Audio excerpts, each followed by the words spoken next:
Welcome to Motivation at Hand, Ma. To know is to know how. Part 7. Case 123 CR 00257 TSC Document 139 filed November 6, 2023, in the United States District Court for the District of Columbia, United States of America versus Donald J. Trump, defendant.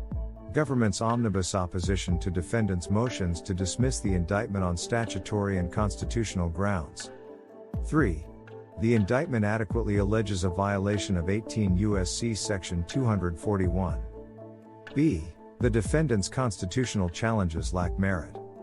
Repeating much of what he advances in his statutory challenges, see Electronic Case Filing, ECF, number 114, the defendant separately contends, ECF, number 113 at 4-18, 25-31, that dismissal is appropriate. Because the indictment violates the First Amendment and constitutional principles of fair notice. And repeating much of what he advanced in his motion to dismiss on presidential immunity grounds, ECF number 74 at 11-13, 16-17, the defendant contends, ECF number 113 at 18-25. That his acquittal in the United States Senate following his impeachment in the United States House of Representatives precludes his criminal prosecution in this case, including on double jeopardy grounds. Those contentions fail. 1. The First Amendment does not protect the defendant's criminal conduct. The defendant argues, ECF number 113 at 4-18, that the First Amendment requires dismissal of the indictment. The First Amendment does not protect fraudulent speech or speech otherwise integral to criminal conduct, particularly crimes that attack the integrity and proper function of government processes. The defendant's arguments are based on an inaccurate and self-serving characterization of the charges, and his motion should be denied. A. The charges in the indictment do not criminalize protected speech. As the indictment recognizes, the defendant had a right, like every American, to speak publicly about the 2020 presidential election and even to claim, falsely, that there had been outcome determinative fraud during the election and that he had won.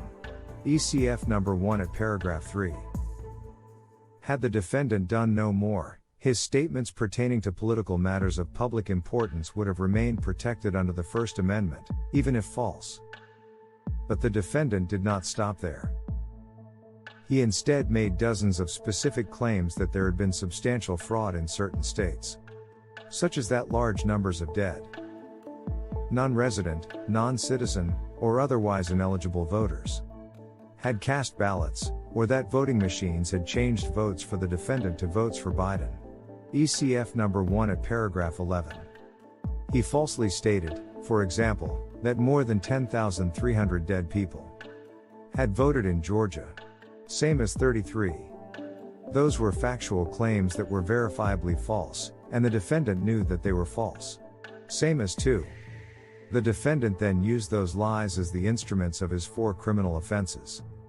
Conspiring to fraudulently obstruct the federal function for collecting, counting, and certifying the results of the presidential election, in violation of 18 U.S.C. Section 371, Count 1. Corruptly obstructing and conspiring to obstruct Congress's certification of the election results, in violation of 18 U.S.C. Sections 1512c, 2, and k, Counts 2 and 3. And conspiring to deprive citizens of their constitutional right to have their votes counted, in violation of 18 U.S.C. Section 241 Count 4. The defendant's knowingly false statements were integral to his criminal plans to defeat the federal government function, obstruct the certification, and interfere with others' right to vote and have their votes counted. Same as paragraph 12. Because the defendant used those knowingly false statements regarding specific facts to commit the crimes charged in the indictment, they were not protected by the First Amendment. Speech used to commit fraud and speech that is otherwise integral to criminal conduct is not protected under the First Amendment. United States v. Stevens, 559 U.S. 460, 468-69, 2010. listing categories of speech that are unprotected, including speech integral to criminal conduct. For that reason, the First Amendment has never been thought to foreclose the prosecution of long-established crimes, such as conspiracy, fraud, bribery, extortion, blackmail, or aiding and abetting, that are committed wholly or in part through speech. See National Organization for Women vs. Operation Rescue, 37 F. 3rd 646, 656, D.C. circa 1994. That aiding and abetting of an illegal act may be carried out through speech is no bar to its illegality. United States vs. Sayer, 748 F. 3rd 425, 434, 1st circa 2014. Listing perjury, bribery, extortion and threats, and conspiracy as examples of offenses where speech itself is the vehicle of the crime. United States vs. Rahman, 189 F. 3rd 88, 117, 2nd circa 1999, per curiam, by the court. Numerous crimes under the Federal Criminal Code are, or can be, committed by speech alone. The constitutional freedom for speech does not extend its immunity to speech or writing used as an integral part of conduct in violation of a valid criminal statute. Giboney vs. Empire Storage and Ice Company, 336 U.S. 490, 498, 1949. It has never been deemed an abridgment of freedom of speech to make a course of conduct illegal merely because the conduct was in part initiated, evidenced, or carried out by means of language, either spoken, written, or printed. Same as at 502. Put simply, using speech as a means to commit a crime does not shield that crime from prosecution. See Rice vs. Paladin Enterprises Incorporated, 128 F. 3rd 233, 244, 4th circa 1997. Explaining that the First Amendment does not foreclose the government from proscribing countless crimes, including extortion, blackmail, threats, perjury, solicitation, and conspiracy. The defendant's comments about the virtues of the First Amendment, over which there is no dispute, do nothing to unsettle this line of unbroken precedent. Any speech that the defendant used to carry out the conspiracy, fraud, and obstruction crimes charged in the indictment is categorically excluded from the protections of the First Amendment. The long-established criminal proscription against conspiracy, explaining that the First Amendment does not foreclose the government from proscribing countless crimes, including extortion, blackmail, threats, perjury, solicitation, and conspiracy. The defendant's comments about the virtues of the First Amendment, over which there is no dispute, do nothing to unsettle this line of unbroken precedent. Any speech that the defendant used to carry out the conspiracy, fraud, and obstruction crimes charged in the indictment is categorically excluded from the protections of the First Amendment. Any speech used to carry out agreements and conspiracies deemed injurious to society is quintessential speech integral to criminal conduct. The long-established criminal proscription against conspiracy criminalizes speech that is undeserving of First Amendment protection. United States vs. Williams, 553 U.S. 285, 298, 2008. Speech used to carry out agreements and conspiracies deemed injurious to society is quintessential speech integral to criminal conduct. Giboney, 336 U.S. at 502. Speech intended to bring about a particular unlawful act has no social value, therefore, it is unprotected. United States vs. Hansen, 599 U.S. 762, 783, 2023. See same as, concluding that if a proscription against solicitation or aiding and abetting reaches any speech, it stretches no further than speech integral to unlawful conduct.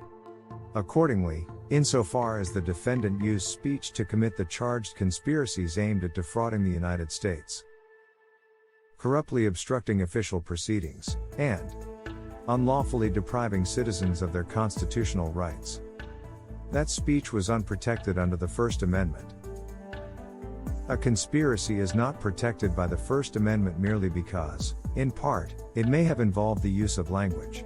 United States vs. Rowley, 899 F. 2nd 1275, 1278, 2nd circa 1990. Conspiracy to defraud the United States, in violation of 18 U.S.C. Section 371. Were it otherwise, the prosecution would be unable to prove that a defendant in a robbery case told the victim to give me all your money, or that a drug trafficker told his buyer what the price would be. That is clearly not the law. Moreover, speech used to commit a conspiracy to defraud the United States is further unprotected because the First Amendment does not shield fraud. Illinois ex rel. Upon relation or information. Madigan vs. Telemarketing Associates Incorporated, 538 U.S. 600, 612, 2003. See United States vs. Philip Morris USA Incorporated, 566 F. 3rd 1095, 1123-24, D.C. circa 2009, per curiam, by the court. Of course, it is well settled that the First Amendment does not protect fraud. And the prohibition on corruptly obstructing an official proceeding likewise does not proscribe protected speech. United States vs. Bozell, number 21 CR 216, 2022 WL 474144, at 7, DDC February 16, 2022. Moreover, speech used to commit a conspiracy to defraud the United States is further unprotected because the First Amendment does not shield fraud. Illinois ex rel. Upon relation or information, Madigan vs. Telemarketing Associates Incorporated, 538 U.S. 600, 612, 2003. See United States vs. Philip Morris USA Incorporated, 566 F. 3rd 1095, 1123-24, D.C. circa 2009, per curiam, by the court. Of course, it is well settled that the First Amendment does not protect fraud. And the prohibition on corruptly obstructing an official proceeding likewise does not proscribe protected speech. United States vs. Bozell, number 21 CR 216, 2022 WL 474144, at 7, DDC February 16, 2022. Opinion in January 6 case citing similar decisions by several other judges. See United States vs. Schatz, 145 F. 3rd 1289, 1300, 11th circa 1998, United States vs. Thompson, 76 F. 3rd 442, 452, 2nd circa 1996.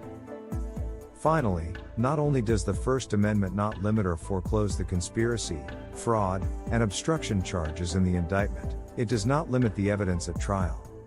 The defendant's speech may serve as evidence to establish the elements of a crime or to prove motive or intent.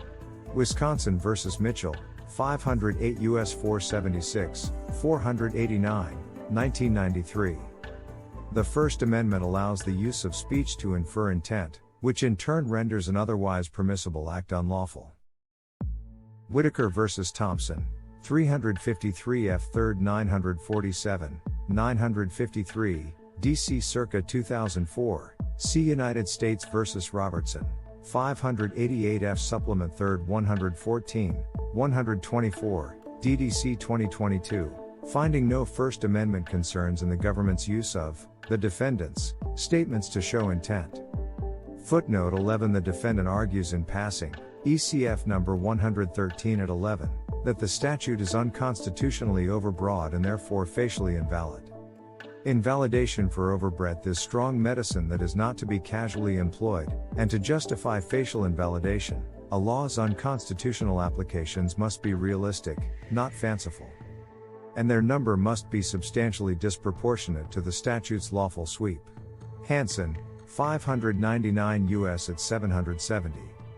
The defendant does not attempt to make this showing, he does not even cite the relevant statutes, let alone evaluate what they cover, a necessary component of overbreadth analysis. Same as, in any event, the defendant could not demonstrate overbreadth even if he tried. The statutes charged in the indictment have been on the books for decades and repeatedly enforced without questions as to the validity of the prosecutions under the First Amendment. To be continued. Part 8. B. Alvarez confirms that the charges in the indictment do not offend the First Amendment. Much appreciation to you for giving of your time with us at Motivation at Hand. To know is to know how. We trust you will come back soon.